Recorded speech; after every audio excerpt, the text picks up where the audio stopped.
sentar, irmãos. Glória a Deus. Amém. Tem essa alegria no teu coração, irmão. Você é salvo, você é salva do Senhor. Nós vivemos às vezes tão chucrão assim, sabe? Sem alegria, né, Carlos? Nossa, a maior salvação que nós poderíamos ter na nossa vida é a salvação de Cristo, a salvação do Senhor em nós. Né? Vamos caminhar, né, pastor Wilson? Com o escudo da fé na frente e ir embora. Amém, irmãos? Abra comigo lá em Abacuque. Abacuque, capítulo 3, verso 2. Obrigado, viu, gente? Obrigado, Silas, obrigado. Abacuque, capítulo 3, verso 2. Hoje nós vamos comentar um pouquinho, falar um pouquinho. Vocês me perdoem por não ter trazido os slides.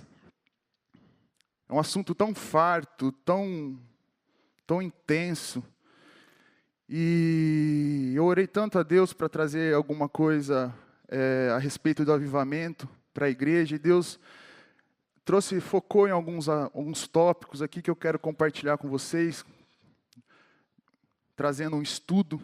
Mas que nem o Carlos falou para mim, falou: Vitor, traz algo que possa servir na vida das pessoas como um instrumento, né, para você agir durante o teu dia a dia, durante a tua vida, tanto ministerial, espiritual, tanto social, enfim. Nós passamos estudos aqui para vocês colocarem em prática. Amém, irmãos? Não é para engavetar, não é para conhecimento apenas, é para você colocar em prática na sua vida. Amém? Acharam aí? Hoje também é o Dia Internacional da Bíblia. Quantos sabiam disso? Dia Internacional da Bíblia. Diz assim a palavra do Senhor: ouve, Senhor, a tua palavra. Ouvi, Senhor, a tua palavra e temi. Aviva, ó Senhor, a tua obra no meio dos anos. No meio dos anos, faze-a conhecida. Na tua ira, lembra-te da misericórdia. Amém, irmãos? Interessante que Abacuque, esse aqui é um cântico. Abacuque era um levita. O primeiro chamado de Abacuque era como levita, não como profeta. Ele cantou, ele salmodiou isso para Deus. Senhor, aviva a tua obra em mim durante os anos. Quando eu pensei em trazer esse estudo sobre avivamento, o que me chamou a atenção, porque a partir do mês passado, que nós completamos 500 anos de reforma, eu comecei a fazer um estudo pessoal sobre a reforma. O interessante é que, quando nós começamos a estudar sobre a reforma, inevitavelmente a gente tem que ver e estudar sobre avivamento. Não tem como. É regra, é via de regra, é isso. Reforma, você não consegue separar reforma de avivamento. Por mais que a reforma seja algo mais estrutural, que acontece no meio do povo de Deus, sabe? Como aconteceu com Martim Lutero, sabe? A reforma é algo que muda as estruturas da igreja, traz a palavra à tona novamente para o seio da igreja. Avivamento também não é diferente. A única diferença é que avivamento acontece de forma muito pontual. E ele liberta o mudanismo que está dentro da igreja. Ele extirpa, ele queima, bota fogo. E a igreja começa a viver um novo tempo. Interessante, meus irmãos, que avivamento, quando você começa a estudar sobre avivamento, é muito lindo isso, eu desafio você a fazer isso. Sabe? É um estudo farto. Você vai ver que todo avivamento, ele é precedido, Carlos, de uma mornidão dentro do povo, dentro do arraial, dentro da igreja, dentro do povo de Deus. Um declínio moral, ético, espiritual. Assim, todos os avivamentos que eu li, todos, pastor Pedro, precedia isso. Um declínio muito grande, tanto espiritual como caráter do povo de Deus, da igreja. Aí Deus, ele pega pessoas, ele usa pessoas, ele pega pessoas e começa, através de uma pessoa, reavivar, revitalizar a sua obra no meio do povo. É interessante, eu não achei nenhuma exceção a essa regra. Não achei. Vou te dar um exemplo. O maior avivamento dos últimos 300 e 400 anos da Rua Azusa, que começou lá com o pastor Joseph Williams Simmons, dentro de uma igreja. Ele se encontrava dentro de uma igreja que ele via que ele não conseguia se manifestar, sabe? Não conseguia adorar o Espírito Santo, não conseguia, sabe, quebrar aqueles grilhões, aquelas tradições. E ele falou assim: gente, eu não posso continuar aqui assim. Aí ele saiu da igreja juntamente com alguns irmãos e foram numa aldeia, uma casa de pau a pique, e lá eles começaram oração, oração, oração, sabe, ministração, ministração. O Espírito Santo vinha, sabe, fazia um mover enorme, e aquilo ali ia como uma avalanche para toda a cidade. A partir de então, eles foram para essa localidade, que era um balcão na Rua Azusa, e dali, meus irmãos, partiu o maior avivamento da história pentecostal. Los Angeles foi ganhada. Diz os jornais da época que não existia um só mais prostíbulo, casa de jogos lá, sem fazer nada, irmãos, só em oração, só em ajuntamento. O Espírito Santo ia fazendo, e todo avivamento, isso também é interessante, meus irmãos, todo avivamento não fica enclausurado dentro da igreja, dentro dessa estrutura. Ele, inevitavelmente, ele vai sair como uma cascata na sociedade, e vai transformar o meio, vai transformar a cidade, vai transformar a política da cidade, vai transformar, lugar onde hoje é prostíbulo, virava igreja. Lugar onde era casa de jogos, virava igreja. Então há uma transformação genuína. Há uma transformação genuína. Você quer um avivamento? Que eu comecei a ler sobre esse avivamento, eu achei extraordinário, pastor. Quantos aqui já leram sobre o avivamento que está acontecendo na Coreia do Sul? Alguém? Gente, coisa linda está acontecendo lá. A Coreia do Sul ficou sobre o jugo do Japão durante décadas. Durante décadas. Eles eram escravos dos japoneses, pastor Mateus. Um missionário inglês foi fazer uma visita ao Japão, para tentar evangelizar os japoneses. Só que ele entrou dentro de uma situação meio constrangedora. Ele foi enviado para a Coreia do Sul, para evangelizar, para cuidar, ele era médico, dos feridos japoneses da guerra na Coreia. Só que ele chegou lá, ele viu aquela miséria, ele viu os japoneses subjugando os coreanos. Ele falou assim: não, eu não aceito isso. E a partir dele começou um avivamento, irmãos, que dura até hoje. A Coreia do Sul hoje tem aproximadamente 660 milhões de evangélicos. A igreja lá, a maior igreja lá, irmãos, tem 100 mil membros. A Coreia hoje é o 5º maior país no ranking econômico, social. Índice de desenvolvimento humano está em 3º lugar.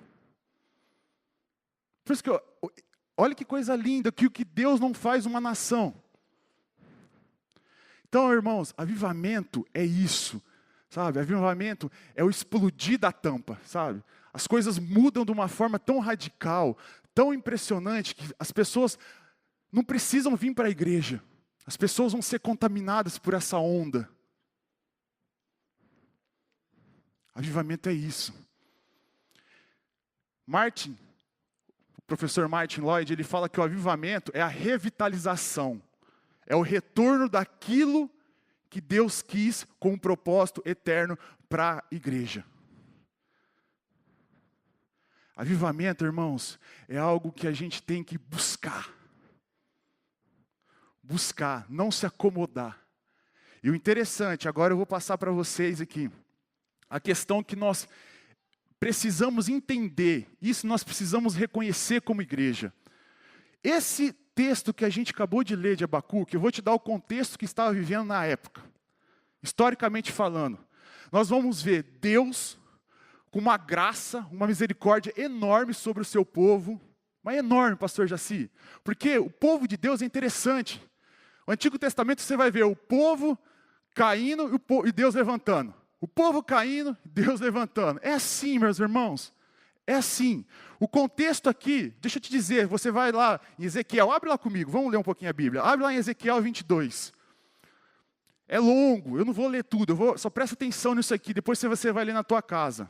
O contexto que nós estávamos vivendo na época. Que Bacuque chamou esse avivamento aconteceu, Elião, presta atenção em mim, depois você lê na tua casa. Deus chama Ezequiel, fala, Ezequiel, o povo estava preso, estava exilado em Babilônia. Aí Ezequiel é levantado por Deus para trazer arrependimento para o povo escolhido, pelos israelitas, os judeus que estavam sob o jugo babilônico. Aí Deus fala assim, olha Ezequiel, eu preciso de um homem. Abre lá para mim, vamos ler esse verso. 22, Ezequiel 22, 30. Essa é uma declaração tão forte de Deus para nós, irmãos. Imagine só Deus vendo o caos na terra, e Ele fala assim para o seu profeta Ezequiel, Ezequiel, eu preciso de um homem. Ele fala assim, olha, procurei entre eles um homem que erguesse o muro e se pusesse na brecha diante de mim, em favor de quem, irmãos? Da terra, para que eu não a destruísse, mas não encontrei nenhum só. E quando eu fui ler esse versículo aqui, gente, o original é em hebraico. Quando você lê aqui, é assim, eu procurei entre eles um homem.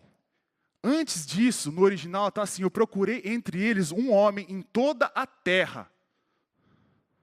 Irmãos, quando Deus está falando isso aqui em toda a terra, não é só no âmbito ali do Oriente, não. Não, é em toda a terra. Deus procurou em toda a terra um homem só, que se pusesse à brecha para que ele não destruísse a terra. E ele fala que ele não encontrou, pastor Mateus. E como que estava a igreja, como que estava o povo de Deus na época? Deixa eu dizer para você. Primeira coisa, meus irmãos, Deus ele sempre parte do princípio da multidão. Quando Deus vai procurar alguém, Ele vai na multidão, Ele vai no seu povo, que é a raça eleita, escolhida, nação santa, propriedade exclusiva de Deus. Ele vai procurar no meio de nós. Ele vai procurar aqui, ó. Ele vai aqui, olha, eu preciso de alguém aqui. Eu preciso de alguém aqui, pastor Claudionor, se levante. Ele vai começar a jogar engordo. Ele vai jogar isca para a gente acordar. E interessante, se você vê lá, depois você lê na tua casa, você vai ver que Ezequiel fala, Deus, mas não tem como. Aí Deus fala assim, sabe por que não tem, Ezequiel? Porque ele fala assim, olha, o meu povo, havia traído a mim, com ídolos. Aí ele fala, olha, os seus mandamentos, os meus preceitos, os meus estatutos, estavam todos sendo quebrados. Por quem? Pelo povo. Aí ele continua falando, ó, santidade. Ninguém falava mais sobre isso. Os filhos não honravam mais pai e mães. A prostituição corria solta. A lascívia estava por toda Jerusalém. Por isso Deus abandona o povo. Abandona de procurar alguém no meio do povo. E Deus vai para onde, irmãos? Para onde que Deus vai? Se Ele não encontra no povo, para onde que Ele vai? Qual que eram os 3 níveis da época? Qual que eram as 3 classes? Os 3 níveis de liderança da época? Primeiro, Deus ele vai para a corte. Você vai ler aí, depois você lê na tua casa. Deus ele vai procurar na corte, ele vai atrás de reis e príncipes. Eu preciso de alguém, eu preciso de um homem. Deus clamando lá no céu. Só que Deus, quando ele chega na corte, pastor Wilson, a Bíblia diz, Ezequiel fala que as mãos dos reis e dos príncipes estavam manchadas de sangue. Injustiça. Os príncipes matavam a rodo. Aí Deus fala assim, não pude contar com ninguém na corte. Deus então sai da corte, ele vai para onde, irmãos? Ele vai para os sacerdotes. Aí ele fala que os sacerdotes, pastor Pedro, estavam queimando manjares estranhos no altar. Deus fala assim, eu não posso, Ezequiel, contar com os sacerdotes. Eles estão me oferecendo, eles estão dando para mim manjares estranhos, holocaustos contaminados, mancos, com opróbrio. Não posso contar com eles. Aí Deus vai aonde, irmãos? Vai nos vales, nos montes. Quem estão lá? Os profetas. Aí Deus fala assim, olha, nem com os profetas eu posso contar, Ezequiel, porque todos os profetas estão dando profecias a bel prazer. Coisas que eu não falo, eles estão falando. Aí Deus fala, eu preciso de um homem. Preciso de um homem para avivar a minha igreja. Eu preciso de um homem para avivar o meu povo. Mas eu não encontro. Não posso contar com o povo, não posso contar com os reis, sacerdotes e profetas. Ezequiel, e agora? É onde Deus faz essa declaração, irmãos. E você vai ver por todo o Antigo Testamento, irmãos, acontecendo isso. Aí Deus, ele pega, levanta essa pessoa, reconstrói o altar, aviva a sua igreja e novamente, depois passa um tempo, o povo peca de novo. Então a máxima do avivamento é essa. É a igreja caindo, Deus levantando com avivamento. A igreja caindo, Deus levantando com avivamento. É essa. Novo Testamento. Olha só. Jesus está saindo do templo com os discípulos. Olha só, irmãos.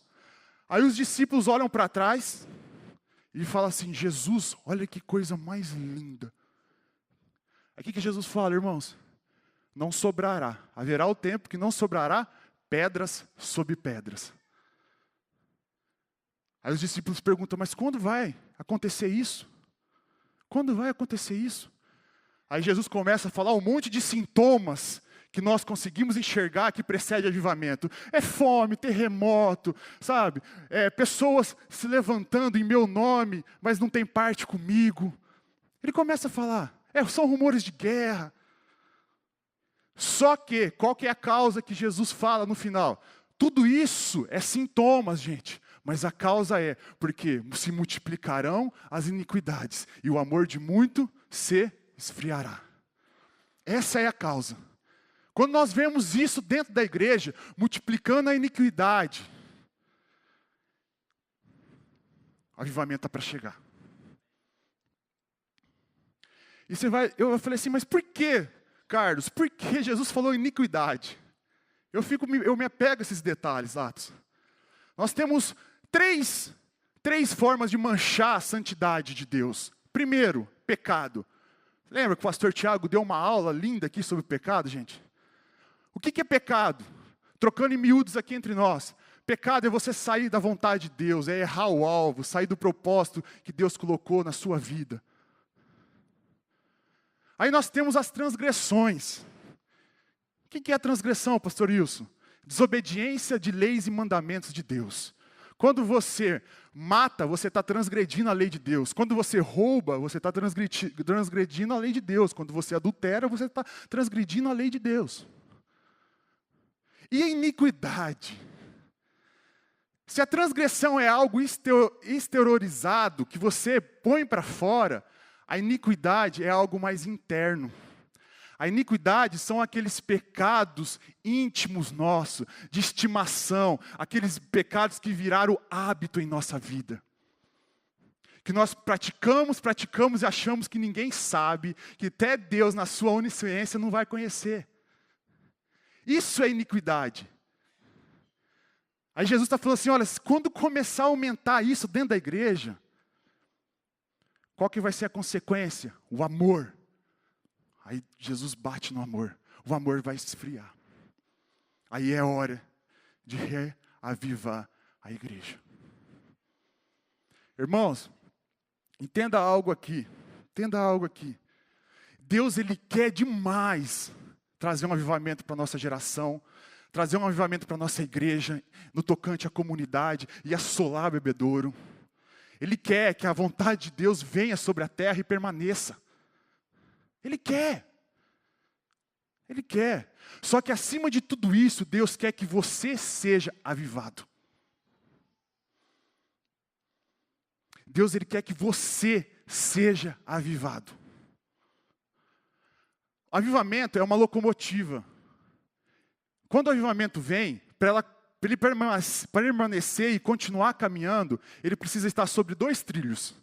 O primeiro, a essência do avivamento. O que é a essência do avivamento, Vitão? É tudo aquilo que Deus faz do céu para a terra. salvação, cura, milagres, transformação, libertação. Tudo, graça sobre a tua vida e a minha vida, misericórdia sobre a minha vida, sobre a tua vida. É tudo do alto, sabe? Tudo do alto que vem para nós. E o outro trilho é a consequência do avivamento. O que é a consequência do avivamento? Para o avivamento caminhar, para essa locomotiva andar, nós precisamos estar assim, ó, essência e consequência. Essência, consequência. Consequência é tudo que nós fazemos pelo nosso ministério de Deus em nós, em relação às pessoas.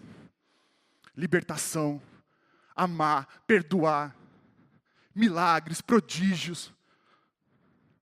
Então, o avivamento está acontecendo, continuar andando tem que ter isso aí, ó.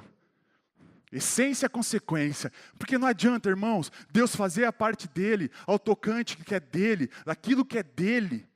E nós aqui não conseguimos, não ter estruturas físicas, emocionais para absorver isso e passar para as outras pessoas. Entenda isso, irmãos. Quando Deus fala na Bíblia que Ele tem saudade de nós, que Ele tem ciúmes de nós, é verdade. E a recíproca, Atos, é verdadeira. Quando você vai lá em Cantares de Salomão, você fala, eu sou do meu amado, o meu amado. A nossa alma, o meu amado é meu. A nossa alma anseia, como a corça anseia pelas águas. A nossa alma anseia por Deus. Deus, Ele quer reavivar, Ele quer avivar, revitalizar, Ele quer transformar a igreja. Só que Deus, acima de tudo, Ele precisa gerar esse sentimento em você primeiro. E diante de tudo isso que eu falei para vocês, qual é o avivamento que nós precisamos hoje? Quais são o avivamento que nós precisamos hoje? Poderia citar aqui, irmãos, vários pontos. Eu não teria tempo aqui para desnudar tudo isso, para apresentar para vocês. Eu vou falar o que Deus falou comigo para trazer essa manhã para vocês. São 4 coisinhas bem rápidas, que nós precisamos entender que para nós sermos avivados, nós precisamos disso. Quando perguntaram a Russell Shedd, o grande professor Russell Shedd, o que é avivamento? Ele falou assim, ó, avivamento é um preparar do caminho para Deus vir e habitar e manifestar seus milagres, prodígios e salvação. Nós precisamos entender que nós estamos aqui para preparar o caminho para o avivamento vir e nós desfrutarmos dele, Atos. Nós precisamos nivelar os montes, aplanar os montes. Nós precisamos, irmãos, os vales ser preenchidos, os caminhos tortos precisam ser endireitados para que o caminho do avivamento venha e permaneça. O primeiro que eu quero compartilhar com vocês, nós precisamos percorrer pelo caminho do avivamento, do arrependimento. Irmãos, não existe avivamento sem arrependimento. Não existe. Charles Haddon Spurgeon, ele fala que o arrependimento é o primeiro passo para o avivamento. E o arrependimento é o funil pelo qual passa o avivamento. Sem arrependimento, irmãos. Eu lembro que quase todos os meus estudos, pastor Pedro, eu falei sobre arrependimento. Não, quase não todos, né? Meus 2 estudos que eu falei aqui, de amor e reino, eu falei sobre arrependimento. Eu falei de arrependimento sobre um panorama de mente transformada. Atitude dos céus que influencia na terra. Você ter uma cosmovisão, uma ampliação de visão. A tua mente ser do céu para a terra. Só que essa manhã eu quero falar num outro panorama de arrependimento. Eu quero falar sobre arrependimento de pecado, irmãos. Não existe, não tem como Deus manifestar um avivamento, pastor Mateus, se tiver pecado. Não adianta, irmãos. Nós precisamos consertar, sabe, a nossa estrutura, quando se fala em relação a pecado. Vou te dar alguns exemplos, vou te contar 3 histórias bíblicas. Você lembra? Davi, Natã, Betseba e o filho de Betseba que morreu? Você lembra dessa história, pastor Mateus? Davi entra em luto porque o filho dele, com Betseba, através de um adultério de ambos, veio a falecer. Aí Davi, olha só, que ingenuidade. Davi, o profeta Natan, vai até Davi, Carlos. Davi achando que ia ser consolado. Aí Natan vem e conta uma história para ele. O rico roubou do pobre. O que você faria, Davi? Mataria. Essa história é você. Aí diz que Davi entrou em prantos, em choro, de amargura de alma, diz a Bíblia. E se arrependeu. E você não vê mais Davi praticando o mesmo ato na Bíblia. Porque o profeta Natan e Deus, acima de tudo isso, tinha o entendimento que se Davi não se arrependesse de forma voluntária e genuína no seu coração, ele não conseguiria continuar o reinado. Falta de arrependimento, meus irmãos, paralisa a nossa vida. Falta de arrependimento ao que é chamado na sua vida de pecado, paralisa você, vai engessar você. Você vai ficar uma estátua de sal. Infelizmente. Você pega lá, olha só. Elias, achei espetacular essa passagem. Elias, ele começa a orar pelas torrentes dos céus, pelas chuvas do céu, pastor Daniel. Só que, pastor Mateus, escuta essa. O que ele faz antes, né, irmãos? Qual que é a primeira ação que Elias faz? Ele está no Monte Carmelo lá orando, mas ele desce do monte, ele vai lá e qual que é a primeira ação que ele faz, Elião? Ele fala assim, olha, eu preciso acabar com Baal.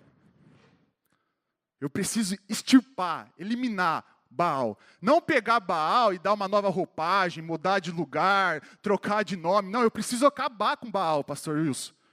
Enquanto eu não acabar com Baal, o avivamento não vai descer. Por quê? Baal se interpõe, irmãos, entre as chuvas dos céus e a terra ressequida. Não tem como o avivamento descer. Ele vai bater e vai voltar.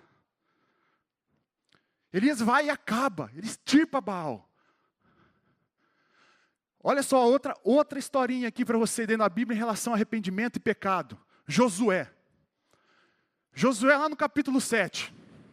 Josué acaba de ter uma vitória absurda em Jericó. Jericó era a fortaleza da terra prometida, Canaã, do Rio Jordão. Intransponível, Carlos. Intransponível. Jericó. Josué olhava aquilo e falava, meu Deus, não vou conseguir. E Deus dá uma ordem para ele. Ele obedece isso. As muralhas de Jericó vai à terra. Ele conquista Jericó. Só que passado alguns dias, olha essa, Silas. Passado alguns dias, Josué perde uma batalha em Ai. Quem que era Ai, pastor? Um povoadinho pequeno assim, ó. Josué chegou lá com mais de 3.000 homens, ele foi chocado, foi humilhado. Aí diz a Bíblia que Josué e os anciões colocaram a cabeça no pó e começaram a orar a Deus. E Deus fala assim, Josué, levanta-se, coloque-se de pé, meu irmão, meu filho. Aí Josué fala, Deus, o que aconteceu? Sabe o que Deus fala para ele? Tem pecado no meio do arraial. Tem pecado no meio do povo. Josué, coloca o negócio na sua cabeça. Enquanto houver pecado no meio do arraial, eu não vou estar contigo. É forte isso. E o inimigo vai prevalecer sobre você. Irmão, sabe o que Deus está falando aqui? Trocando miúdos entre nós aqui. Sabe? O mundo, diabo, potestades, sabe? Hóstias celestiais do mal, os demônios, toda sorte do mal pode vir sobre a sua vida. Se você estiver com Deus, isso é fichinha. Agora, preste atenção nisso, é sério. Se o pecado estiver dentro da igreja, meus irmãos, Deus não vai estar aqui. Foi o que Deus falou para Josué. Conserta aí, arranca o pecado do meio do arraial. Porque não tem como. Então a nossa luta maior, meus irmãos, não é contra demônio, não é contra os principados, potestades, não, não. A nossa luta maior não é contra o mundo, a nossa luta maior é contra o pecado. O pecado vai fazer a separação da glória de Deus, do avivamento. É bíblico isso, meus irmãos, é bíblico, desculpa, mas é bíblico. É bíblico. Nós queremos o avivamento? Queremos. Mas como que está a nossa vida com Deus em arrependimento? Como que está a nossa vida de santidade? Deixa eu dizer algo para vocês, meus irmãos. Cada vez mais a igreja está sendo contaminada pelo mundo. As diferenças que antigamente eram enormes. Eram enormes. Você saía aí fora, cara, você via o crente com a Bíblia no braço. Hoje as diferenças dentro da igreja se igualaram. É igualitária. Nós não conseguimos distinguir mais o que é mundo, o que é igreja, o que é igreja, o que é mundo, o que é santo, o que é profano, o que é profano. Isso dentro da igreja, dentro do arraial, dentro do povo. Acabou, as diferenças, elas se minguaram. E Deus fala assim, não, não pode ser assim. Daqui é a fonte, daqui tem que jorrar para fora. Aqui que tem que sair o avivamento. E aqui a gente tem que ir e, sabe, despovoar o inferno e povoar o céu. Mas como que a gente faz isso, irmãos? Arrependimento, luta diária contra o pecado. Deixa eu dizer algo para vocês, eu não estou fazendo aqui apologia para você ser um meta-humano, um homem extremamente santo. Eu sei que isso não é necessário, isso é inconcebível aos olhos de Deus. Nós somos pecadores. A nossa origem é pecadora. Nossa humanidade é caída. Sabe o que eu estou propondo para vocês? Um coração arrependido. Um coração que se arrepende de forma genuína e voluntária para lutar contra o pecado. É isso que eu estou propondo para vocês. Você acha que Deus quer? Você sabe o que Deus quer da gente, meus irmãos? É simples, vou falar para vocês. Mas qual que é a vontade de Deus? Deus quer teu arrependimento. Isaías 59, 1 e 2. Olha o que Deus fala. Eis que a mão do Senhor não está encolhida. Deus ele não está longe. Deus não quer ver você no lamaçal do pecado. Não, Ele está pronto para te pegar de volta. Ele continua falando para que possa salvá-lo. Nem surdo o seu ouvido. Para que não possa ouvir. Mas as vossas iniquidades, lá vem iniquidades de novo. Fazem separação entre nós e Deus. Os nossos pecados esconderam o nosso rosto. Olha que coisa, irmãos. Você sabe, olha só, o pecado, quando nós estamos em pecado, meus irmãos, sabe o que acontece? Você fica invisível na presença de Deus. Te esconde, pastor Mateus. É como se você não existisse. É duro isso que eu vou falar, gente. É como se você não existisse para Deus. Aqui, ó. Mas só que Deus, Ele quer o quê? Ele quer te pegar, Ele quer te ouvir, Ele quer te sentir, Ele quer pegar você, trazer perto do peito dele e falar assim, ó filho, vamos lá, vamos consertar esse pecado, vamos continuar caminhando, porque o avivamento está batendo a porta e nós precisamos a manifestação do avivamento aqui na igreja. É simples, mas é algo tão difícil de colocar em prática. É algo tão difícil. 2 Crônicas 7,14, olha só. Se o meu povo, que chama pelo meu nome, se humilhar, orar e buscar a minha face e se converter dos seus maus caminhos, então, só aí, então ouvirei dos céus e perdoarei os seus pecados e sararei a sua terra. Eu não consigo achar nessa Bíblia, pastor Mateus. Eu não consigo achar nessa Bíblia aqui nenhuma situação que Deus compactua com o pecado. Não consigo. Não consigo. E também não consigo ver nenhuma situação, biblicamente falando, e também, assim, na visão natural do mundo, da terra, terrena aqui, nenhuma situação que Deus ele é consciente daquilo que a igreja está fazendo de pecado e não interfere. Porque, irmãos, é que eu falei, avivamento, nós queremos, eu quero ser avivado, Eu quero ser avivado. Eu preciso. Existe uma faculdade inteira para eu ganhar. Existem pessoas no meu trabalho para eu ganhar. Só que, meus irmãos, não sou eu que faço isso. Eu estava lendo a biografia de Myles Munroe. Morreu faz pouco tempo atrás. Extraordinária a biografia dele. Extraordinária. Diz que chegou uma época, pastor Pedro, que ele falou assim, eu estou cansado. Ele falou desse jeito no livro. Eu estou cansado de ser Myles Munroe. Ele falou desse jeito, Carlos. Estou cansado, pastor Samuel. Mesma coisa se você, pastor Samuel, falou assim, olha, Deus, eu estou cansado de ser o Samuel. Aí Deus respondeu a oração para ele. Ele falou assim, mas por que meu filho está cansado de ser Myles? Eu errei? Eu errei em relação a você? Quem você gostaria de ser? Ele escrevendo isso lá. Aí diz que ele falou assim, olha, eu gostaria de ser semelhante a Abraão. Porque a Bíblia diz que o Senhor era amigo de Abraão e Abraão era seu amigo. Vocês tinham um tete a tete. Aí diz que Deus falou assim para ele, olha, Myles, se chegasse na tua casa, pastor Mauri, 4 rapazes batessem na tua porta e falassem assim, eu vim aqui pegar a tua esposa e levar ela embora comigo. Você deixaria? Aí diz que Myles respondeu, mas nem em cima do meu cadáver eles fariam isso. Então Deus falou assim, então você não presta para ser Abraão. Porque Abraão fez, deixou. Tem mais alguém que você deseja ser, Myles? Aí ele falou assim, olha, eu gostaria, sabe Deus, de ser então Moisés.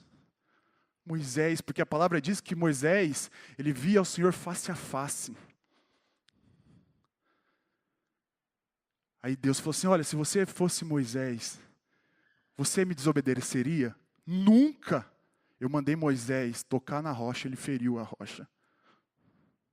Existe alguém mais que você deseja ser, Myles? Aí acho que ele falou assim, meu Deus, para onde eu vou sair? Aí ele falou assim, eu gostaria de ser Davi. Porque Davi, a Bíblia diz que era um homem segundo o teu coração. Aí diz que Deus falou assim, olha, sendo você um homem segundo o meu coração, você teria coragem de assassinar alguém? Diz que Myles falou assim, Deus, o Senhor conhece o meu coração, sabe que eu não tenho coragem de matar uma mosca. Ainda mais um homem, uma pessoa. Então você não presta para ser Davi. Davi assassinou Urias. Tem mais alguém, Myles, que você deseja ser?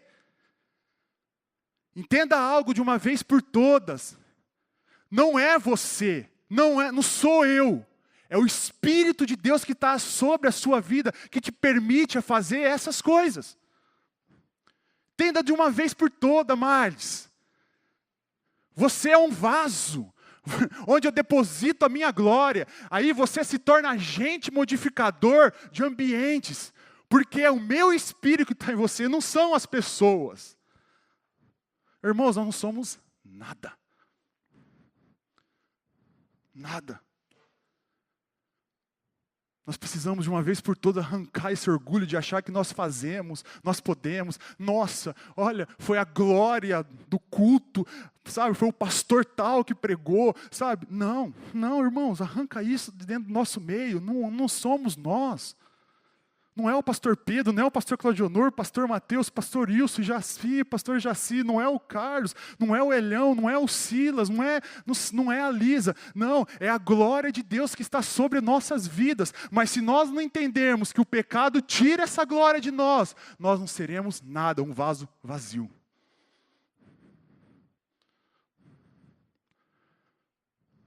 A Bíblia diz que Deus, Ele resiste aos soberbos. Aí eu fui estudar esse verso. Você sabe o que é resistir, pastor? É como se todo mundo lá fora tá bem, Deus está abençoando, Deus está tratando, está curando. E o soberbo está com o pé na porta, assim, ó. Esse cara é mala. A porta para o soberbo não abre, a vida do cara não desata. Não, esse cara, para. É como se Deus pudesse pôr o pé na porta do soberbo e falar assim, não, esse cara, ele resiste ao soberbo.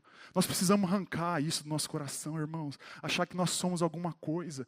E muito por isso é o mundo que tem colocado em nós.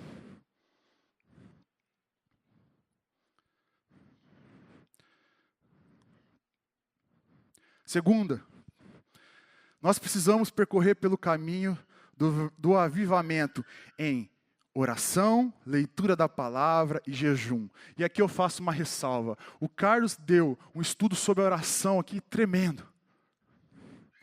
Leitura da palavra de Deus, meus irmãos, isso aqui não deveria ser instrumento que procede a avivamento. Não, pastor.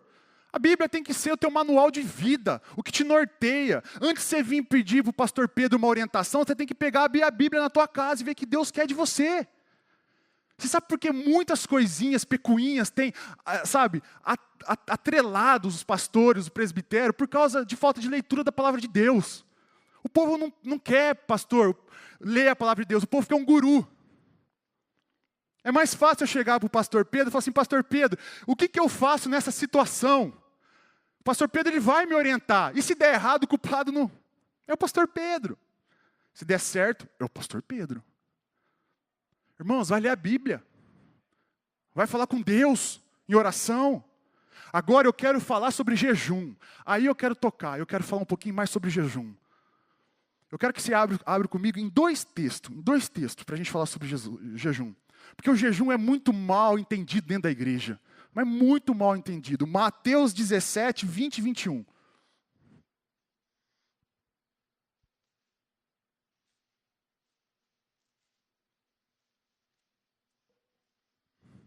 Vamos lá que eu já estou encerrando. Eu vou ler aqui primeiro, depois eu vou explicar para vocês o que aconteceu antes.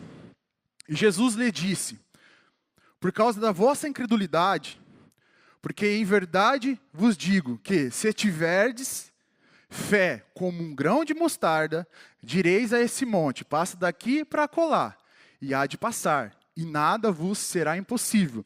Mas se esta casta de demônios só expulsa senão pela oração e pelo jejum.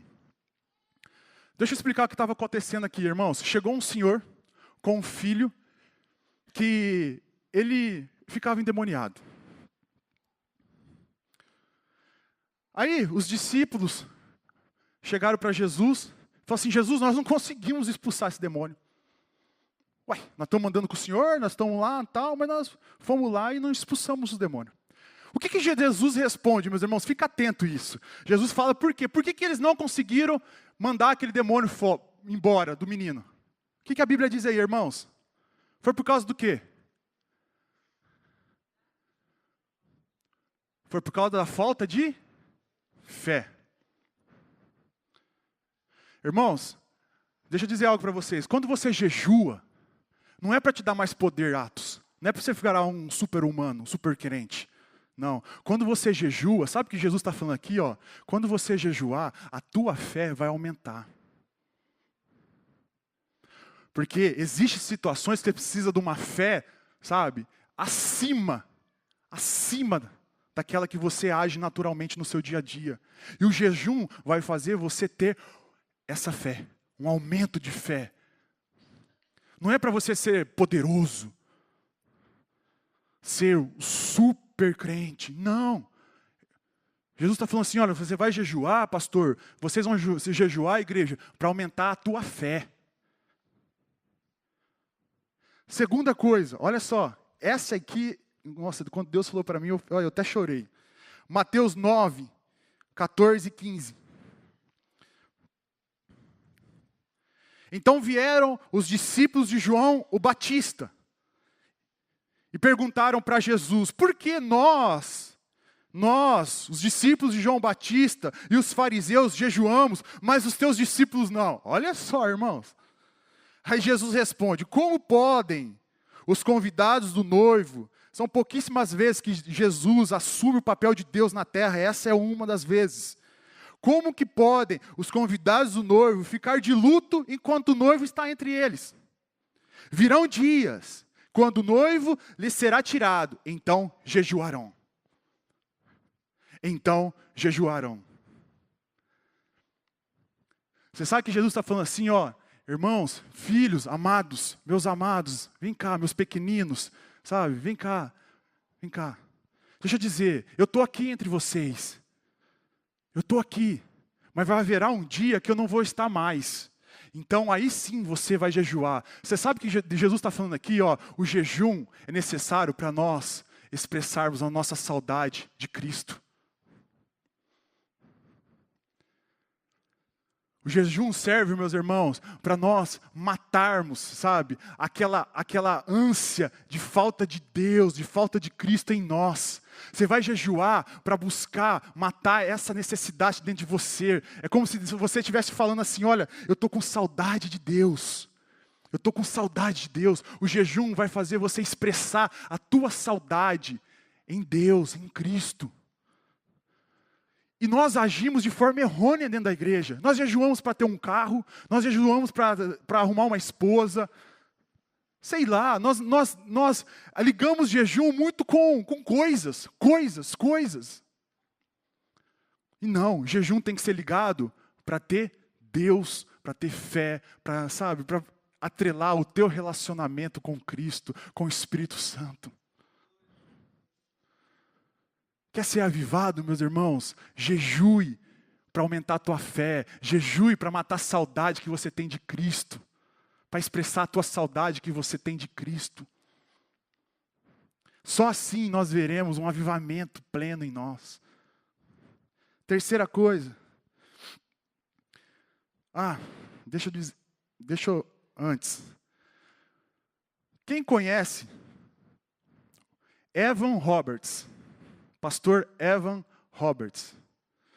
Gente, eu li sobre a história desse cara. O grande avivamento do país de Gales. Em 1904 ou 6, não me recordo. O interessante é que quando eu estava lendo, eu caí dentro de um texto que diz que ele foi convidado por um pastor metodista, para pregar na igreja dele. E esse pastor recebeu ele em casa, deu hospedaria, deu comida, deu tudo. Só que ele via que o pastor não comia. Ele chegou lá para pregar de manhã, ofereceu uma mesa farta de café. E ele com toda a educação, com todo o respeito, Evan Roberts falou assim, olha, obrigado. Não. E ele foi ministrar. Voltou. Na hora do almoço, o pastor fez aquela, não, obrigado, vou para o meu quarto, tal. Ministrou à tarde. Foi aquele avivamento, aquela salvação. Voltou de noite, o pastor fez aquela janta para ele, aquela mesa farta, pastor. E ele falou assim, não, eu vou para o meu quarto. Aí o pastor que convidou ele ficou preocupado, falou, meu Deus, o que está acontecendo? O que está acontecendo com esse homem? Esse homem não ingeriu nada até o dia que ele pisou na minha casa. Aí diz que ele foi aproximando do quarto para conversar com o pastor Evan Roberts. Diz que quando ele chegou na porta do quarto, ele estava lá ajoelhado, chorando.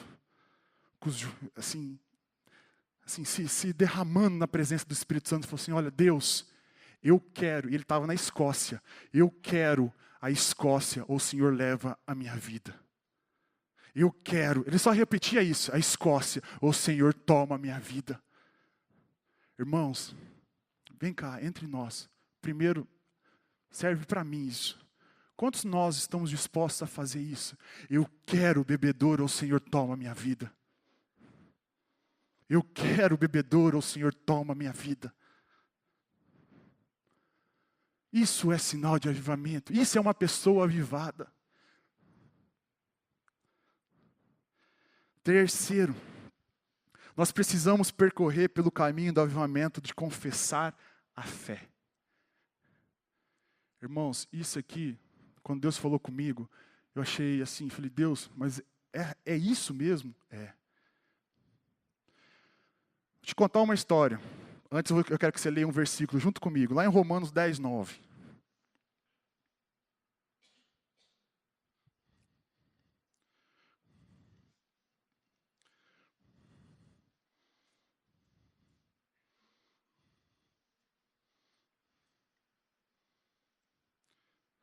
Romanos 10, 9 e 10, 10. Diz assim, ó, se você confessar com a sua boca que Jesus é o Senhor. Diga comigo, Jesus é o Senhor. E crer em seu coração que Deus ressuscitou dentre os mortos, será salvo. Verso 10. Pois com o coração se crê para a justiça e com a boca confessa para a salvação. Irmãos, deixa eu te dar um pano de fundo. quando Paulo fez essa declaração aqui. Gente, a Bíblia é um livro tão lindo, mas tão lindo, é que nós lemos e não buscamos entender o pano de fundo, as entrelinhas. Paulo estava sendo perseguido por Nero. Nero, olha só, a biografia, algumas biografias diz que o diabo pedia perdão a Nero, tão ruim que ele era. Tão ruim que esse caboclo era. Ele tinha matado ali, aos redores da Grécia, Roma, Atenas, ele tinha matado mais de 50 mil cristãos. Só que o alvo dele era Paulo. Ele queria Paulo. Ele era fascinado pela cabeça de Paulo, tanto é que ele conseguiu matar Paulo. Só que antes de Paulo morrer, ele faz essa declaração. Você sabe onde que ele faz essa declaração, irmãos? Ele está na praça de Roma. Ele tinha mais de... a Bíblia não diz a história, que ele tinha mais de 500 mil pessoas ali na praça de Roma. E Paulo falou assim, olha, eu não vou mais fugir de Nero, estou cansado, porque Nero vinha, decapitava quem ele via pela frente, para fazer o quê? Para provocar Paulo. Aí Paulo ele sobe num palanque, e ele fala assim, olha gente, a partir de hoje, nós vamos sair pela cidade, e Nero vai escutar, que nós vamos confessar a nossa fé com o coração. Com o coração. Diz que depois que Paulo fez essa declaração, irmãos, diz que foi um avivamento tomado para aquele povo. Que os soldados de Nero chegavam para matar um cristão, morria assim, ó. Caía, morto. Só que o detalhe aqui, meus irmãos, é esse. É confessar a Deus não só com a boca, mas confessar a Deus com o coração. Nós chegamos aqui e confessamos a Deus como o único Salvador das nossas vidas. Mas no nosso coração, Jesus é Senhor do nosso coração.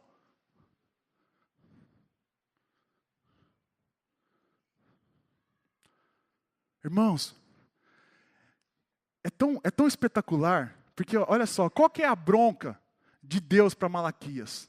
Qual que é a bronca de Deus para o profeta Malaquias? Deus chega para Malaquias e fala assim, olha Malaquias, eu estou cansado desse povo, que confessa-me com a boca, mas o coração está distante. Eles vêm, me oferecem cordeiros mancos, holocaustos manchados, sabe? Não! Sabe o que você vai falar, Malaquias, para o meu povo? Fala para eles pegar esse holocausto, esse sacrifício, e oferecer aos governadores. Se eles aceitarem, eu aceito também. Sabe o que Deus está falando aqui para nós, irmãos, através de Malaquias? O que nós estamos oferecendo para Deus? Será que é o mesmo aí do mundo? Será que sabe? Porque Deus ele quer algo inédito de você. Porque você é inédito para Deus. Deus quer algo que parte da essência da tua vida, que parte do teu coração. É o confessar de fé esse, meus irmãos. Não é apenas confessar com boca. E aqui eu abro um parênteses para a liderança. Pastores, líderes, levitas, sabe? Presbíteros, diácono, obreiro. Nós somos espelho. Nós somos espelho. Pastor Jaci não chama mais pastor Jaci. Ele chama servo de Cristo. Se o pastor Jaci pisar na bola em alguma situação aí fora, ele não vai manchar o nome dele. Não, ele vai manchar Cristo. Porque antes de Jaci vem o quê? O pastor. Irmãos, a fonte jorra daqui, ó. Joel. Chorem os ministros entre o pórtico e o altar. Rasgue as vestes. Não somente as vestes. Rasgue os vossos corações. Irmão, nós precisamos entender. Nós que estamos na frente da linha da batalha, pastor Pedro. Se nós não orarmos, o povo não vai orar. Se nós não praticarmos santidade, o povo não vai praticar santidade.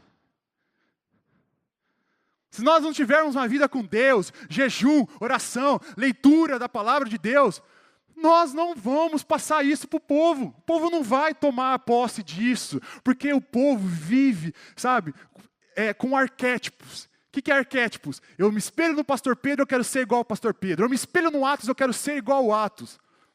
A primeiro momento, quando o pessoal, quando as ovelhas chegam na igreja, elas precisam se espelhar em alguém. Ela vai se espelhar no pastor Mateus, meu líder, meu pastor. Mas a Bíblia fala, chorem os ministros, chorem, chorem, rasguem os vossos corações, se derrame na presença de Deus. Se tiver alguma coisa errada no arraial da igreja, no arraial de Deus, na igreja, no meio do povo de Deus, nós precisamos entender que a liderança, meus irmãos, é a estrutura, é o pilar da igreja.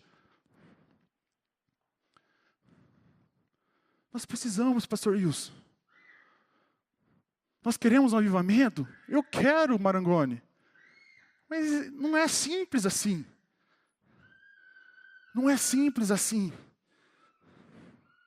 E por fim, nós precisamos percorrer pelo caminho do avivamento de amor e ânimo de viver um dia após o outro. Amor aqui, irmãos, deixa eu dizer algo para vocês. Eu já dei um estudo sobre amor aqui. Sabe, eu não vou falar mais sobre amor. Pratique amor. Ame desesperadamente. Ministramos aqui um louvor que nós precisamos voltar ao primeiro amor. Aliás, nós não deveríamos nunca ter saído do primeiro amor. Eu tenho o hábito, a minha filha está chegando numa idade, Atos, que sabe aquela idade de transição, sabe, entre criança e mocinha. E eu falei para a Rose, amor, eu estou ficando preocupado. Porque ela está numa dinâmica assim, nossa, ela faz coisas assim que eu falo, meu Deus, como que pode uma criança de 7 anos... Esses dias atrás ela entrou dentro do meu escritório, ela gravou um vídeo, irmãos, é que eu ia até postar, mas eu falei assim, não, deixa. Ela pegou o violão e começou a cantar um louvor lá, se apresentou, sabe? Ela pegou o celular e fez isso sozinho. Eu falei, Jesus, pastor Mateus, é um ET. Eu falei, meu Deus, como que pode? Então está chegando um período que eu estou ficando preocupado. E eu tenho o hábito de sair sozinho com a minha filha. Você que é pai, tem o hábito de sair com a sua filha, mulher, sozinho. Eu falo, filha, eu quero que você tenha um marido, um esposo, que seja melhor que o papai é com você nessa... Eu abro a porta da minha filha, eu pego a cadeira, eu tiro para ela sentar, sabe? Eu faço carinho nela, eu abraço ela. Irmãos, eu não sei quantas vezes no dia eu falo que eu amo ela. Não sei. E eu tenho ensinado isso para minha filha. E eu passei uma situação com ela que eu falei assim, graças a Deus a semente vai gerar fruto, pastor. Nós paramos em frente ao sinal ali do teatro, tinha um palhacinho lá fazendo aquelas bexigas lá e tal, né? Aí ele pegou, deu uma bexiga para a Júlia, só que nós não tínhamos nada assim, a gente estava desprovido de moeda, de dinheiro, qualquer coisa. Aí eu falei, filha, eu não tenho nada. Eu falei, não, papai, pode deixar. Aí a Júlia pegou o cachorrinho e falou assim, olha, eu não tenho dinheiro, mas o Senhor te ama. Irmãos, que sufoco essa menina me arrumou, pastor Pedro. O palhaço começou a chorar lá. Eu falei, e o sinal abriu, todo mundo querendo passar, o palhaço assim debruçou no vidro e começou a chorar, irmãos. Eu falei, meu Deus, o que você aprontou, filha? Não falou nada, não falou mais nada, Carlos. Falou assim, olha, o Senhor te ama. De uma forma despretensiosa. Irmãos, fala mais no teu dia a dia, eu te amo. Não só para o teu filho, para a tua esposa. Não. Fala para os teus amigos. Fala para quem você estuda, faculdade, trabalho. As pessoas estão carentes disso. É simples, Silas, eu te amo. Dá um abraço. Avivamento é isso. É avivar a igreja, avivar você e você ir lá fora, como uma onda devastadora, como um tsunami. Mas você precisa, sabe? Eu te amo. Dá um abraço. Às vezes você liberta a vida da pessoa. E aqui ânimo de viver. Irmãos, convenhamos, não é fácil. Não é fácil. As agulhas do dia a dia não é fácil. Eu sei disso. Eu passei aí quase 3 meses para 4, afastado. Vocês não me viam na igreja. Só Deus sabe o que eu passei, irmãos. E eu longe ainda, um monte de problema aqui. Cheguei aqui, até na salinha do pastor Pedro eu fui parar. Nem estando aqui, irmãos. Tem que ter ânimo, pastor Mateus, senão você não sai da tua casa. Você não sai da tua casa. E nós precisamos ser avivados também, Carlos, no ânimo, na alegria, na felicidade. Sabe, Marangoni, porque o que a gente vai levar dessa vida? Se nós não tivermos Jesus, sabe, como aquele escudo de fé, de ânimo, de salvação, sabe, alegria na sua salvação. Crente michuruco, sabe, vem para a igreja triste, chega na porta, ele já chega chutando Kleber. Gente, nós precisamos mudar isso. Chega de problema, chega de falação, chega de tomar conta da vida dos outros. Chega. Tenha alegria, tenha ânimo. O Senhor é a minha alegria, o Senhor é a minha salvação. Alegrei-me quando disseram, eu vou à casa do Senhor, Leão. Não trocar a casa do Senhor por um jogo do Corinthians. Nem do Palmeiras, nem do São Paulo. Irmãos, qual que é a prioridade da sua vida? Qual que é a prioridade da sua e da minha vida? Nós queremos ser avivados? Daniel, nós queremos o avivamento, Dani? Qual que é a tua prioridade? Olha só, qual que foi a prioridade de Deus para a tua vida, irmãos? Entregar Jesus como sacrifício vivo. O Cordeiro que tira o pecado do mundo. Jesus Cristo de Nazaré. Deus não deu um anjo, Marangoni. Não. Deus não, deu seu filho. O que nós estamos dando para Deus? O que nós estamos dando para Deus? Qual que é a nossa prioridade? Nosso ânimo. Vamos, irmãos, é difícil, eu sei, a caminhada é difícil. Não é fácil. No mundo tereis aflições, mas tenha de bom ânimo, porque eu venci o mundo. Quer ver? Para encerrar. Agora eu vou encerrar de verdade. Eu vou te dar algumas receitas para você não perder o ânimo. A receita de José do Egito. Nunca pare de sonhar. Diga para a pessoa que está ao seu lado, nunca pare de sonhar. A receita de Davi. Quando Golias chegar na tua frente, irmãos, tenha discernimento espiritual. Fala para a pessoa que está ao seu lado. A receita de Davi é discernimento espiritual. Quer ver? Receita de Daniel. Essa é bonita. Determinado. Daniel é determinado, irmão, o homem determinado, o caboclo firme. Daniel decidiu a não se tornar impuro. Diga comigo, eu decido que nada vai me parar. Receita de Paulo. Olha só, irmãos, Filipenses 4:8. Quanto ao mais, irmãos, tudo que é verdadeiro, tudo que é honesto, tudo que é justo, tudo que é puro, tudo que é amável, tudo que é de boa fama, se alguma virtude há, e se algum louvor há, nisso pensai. Diga comigo, a maneira que eu penso, coloca a mão sobre a sua cabeça. Fala, a maneira que eu penso, determina minhas ações. Paulo está falando assim, olha irmãos, a vida é difícil, mas pense nas coisas boas. Irmãos, quantos aqui tem esse testemunho do passado? Quem você era e quem você é hoje, a partir do momento que Jesus te convidou a fazer parte da família dele. Irmão, eu estava fadado a ser um solteirão, sem família, um errante na vida. Deus usou da maneira dele, me deu uma esposa maravilhosa, me deu uma família linda, me deu filhos lindos, apesar de tudo que eu passo. Quer ver outra receita? Essa aqui é especial, de Deus para nós. 2 Coríntios 7, 5, 6, diz assim, porque mesmo quando chegamos à Macedônia, é Paulo falando isso, viu irmãos? E a Macedônia para Paulo foi terrível. A nossa carne não teve repouso algum.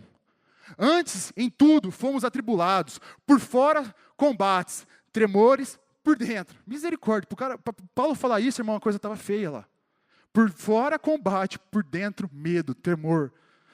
Mas Deus, olha isso, irmãos, que lindo. Nossa, olha que lindo. Mas Deus que consola quem? Os abatidos.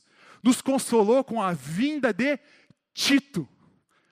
Sabe qual que é a receita de Deus? Sabe qual que é, meus irmãos? Fique perto das pessoas que têm algo de bom para te falar, para te animar. Fique longe dos fofoqueiros, linguarudos, disseminadores de contenda.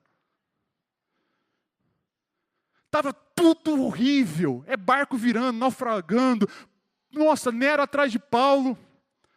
Mas Deus, que consola os abatidos, enviou quem para eles? Tito. Tito, meus irmãos, eu li a biografia dele, era um palhaço, pastor Pedro. Ele era aquele cara que fazia piada até em luto, Carlos. Então Deus, ele usa as pessoas certas. Irmãos, com quem que você está andando? Para quem que você está contando teu segredo? Você está dando ouvido para quê? Para fofoca? Para disseminação de contenda? Quem que está? Como que você está? Você está andando com gente que só quer te entulhar? Você está andando com pessoas que o sonho teu não é o sonho dela? Que jeito que nós vamos ser avivados? Que jeito? Escolhe as suas amizades, escolhe a quem você conta os teus segredos, escolhe a quem você conta os seus sonhos. Você vai ver que o avivamento vai gerar de forma natural na sua vida. E por fim, agora é verdade. Por que Deus quer? Por que Deus usa o avivamento em nossas vidas? Deus usa o avivamento, Deus usa o despertamento em nossas vidas para nos levar a conhecer, experimentar. Ó, escuta essa. Perceber coisas que nós ainda não sabemos, não conhecemos, não percebemos, não identificamos, e que é ser nós, e que sequer que nós imaginamos que existem. Algumas delas, inclusive, que nós já ouvimos falar que existem, mas nós ainda não vivemos, e que Deus tem para nos dar. Deus, ele quer gerar um avivamento no seu coração para te mostrar coisas do céu, irmão, não é da terra, não. Sabe aquela experiência, pastor Mateus, que você tem com Deus, que você nunca teve? Deus quer te dar um avivamento para você ter isso, porque Deus te ama, tem saudade de você, sabe? Deus quer isso de nós. Eu achei interessante, John Wesley, ele falou isso assim, olha, avivamento é alumbramento. Eu falei, meu Deus, o que é essa palavra? Alumbramento, eu fui no dicionário. Olha só. Diga para a pessoa do seu lado primeiro. Avivamento é alumbramento. Lembra dessa palavra. Se você não escutou nada que eu falei aqui, leva essa palavra para a tua casa com você. Alumbramento. Olha só o que é alumbramento. Experiências pelas quais passamos e que parecem que não são desse mundo. É desse mundo, gente? As experiências que nós vamos passar quando Deus avivar a nossa vida, é desse mundo, pastor? Não é. Momentos singulares, impregnado de algo maravilhoso. Olha só que definição, gente. Momentos singulares, impregnado, arraizado de algo maravilhoso. E que se de repente nos toca e nos encanta. Não é Espírito Santo purinho isso, gente? Tira os nossos pés do chão. E ao mesmo tempo gera em nós um sentimento de sermos estrangeiros aqui no mundo. Fala para a pessoa que está ao seu lado, você não é daqui, você é forasteiro. Teus dias estão contados. Irmãos, olha que coisa linda, sabe? Tira os nossos pés do chão, nos faz levitar. Sabe, são experiências assim, sabe? Você vai se afogar no mar de Deus, você vai perder o controle da sua vida.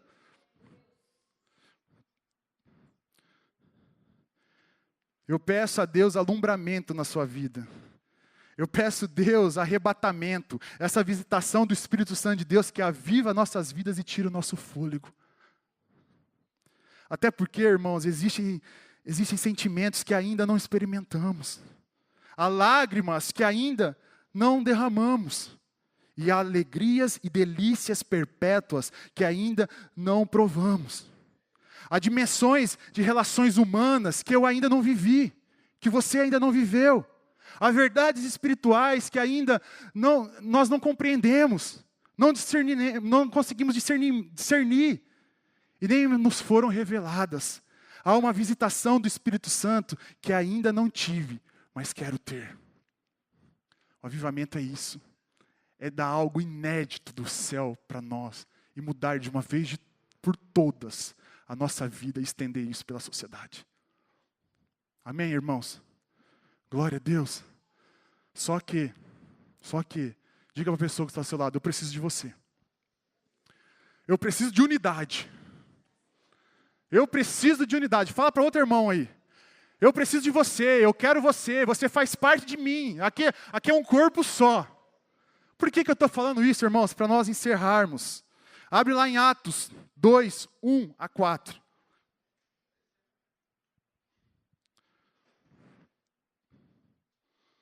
Diz assim a palavra de Deus: e cumprindo-se o dia de Pentecostes, estavam todos reunidos no mesmo lugar. Diga comigo, todos. Unidade, união. E de repente veio do céu um som, como um vento impetuoso, e encheu toda a casa, e todos que estavam sentados, e foram vistas por eles línguas repartidas como de fogo, as quais puseram sobre cada um deles. Sabe o que aconteceu depois, meus irmãos? Olha só. E todos, foi alguns ou não? Foi alguns, irmãos? Não, todos foram cheios do Espírito Santo de Deus. Todos, sem exceção.